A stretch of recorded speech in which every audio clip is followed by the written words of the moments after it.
Well, as I've stated in the previous video, I'm only 4 episodes in. Yes, I have heard that the show takes a bad turn. I will cover that when I get to it, but I'll discuss the second episode here titled Departure very briefly.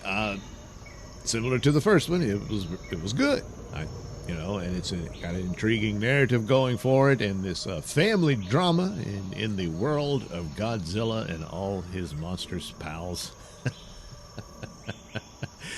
The relationships forming, and the mystery of the missing father, who had quite a few secrets beyond just the fact of Monarch's many secrets.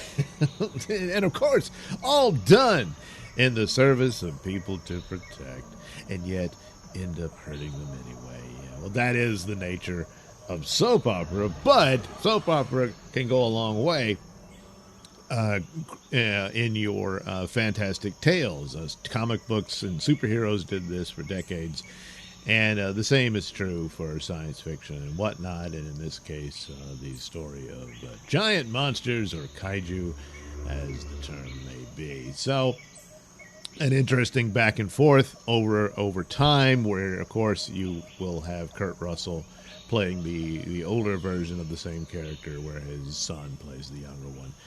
Back in the 50s, as in the early days of exploring this discovery of humanity is not alone on the planet. There are other creatures that they didn't know about. So it unfolds here. You learn a little more about other characters and why they're involved in this sort of thing, and it unfolds very well crafted.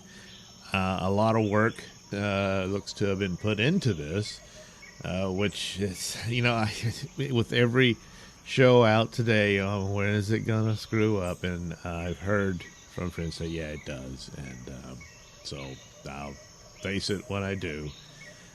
Because I'm on the lookout for something new to go to after the failure of beloved franchises and whatnot. But it's not too surprising. Now, it could be they're reacting to something that to me wouldn't be that big of a deal. That can happen as well. And that's part of the radioactive fallout, as if you will, of the woke era, to where anything that it seems like it has elements that the woke would weaponize and whatnot, and then unfortunately gets labeled as such, when in reality it's just some character or what have you. It's like the trans actor in One Piece. I didn't care, and it's so far, at least in that first season, it's not it's not pointed out and exploited all the time. I don't even know if they're going with the character is that. I think it's just the actor, and that's their business. If that's all there is to it, fine. But if it's going to do something like Doctor Who, where you're lecturing everybody and engaging in blatant bigotry like that, then no, not interested. So far with that show, that first season, I think it's fantastic. I was hoping something similar would be here. This it is very different, even though they're both tales of the fantastic, but we'll see. But so far, so good. And the titles are interesting because they're very basic. Departure, because this is sort of like they're getting into the story they're into, whereas the first one is the setup.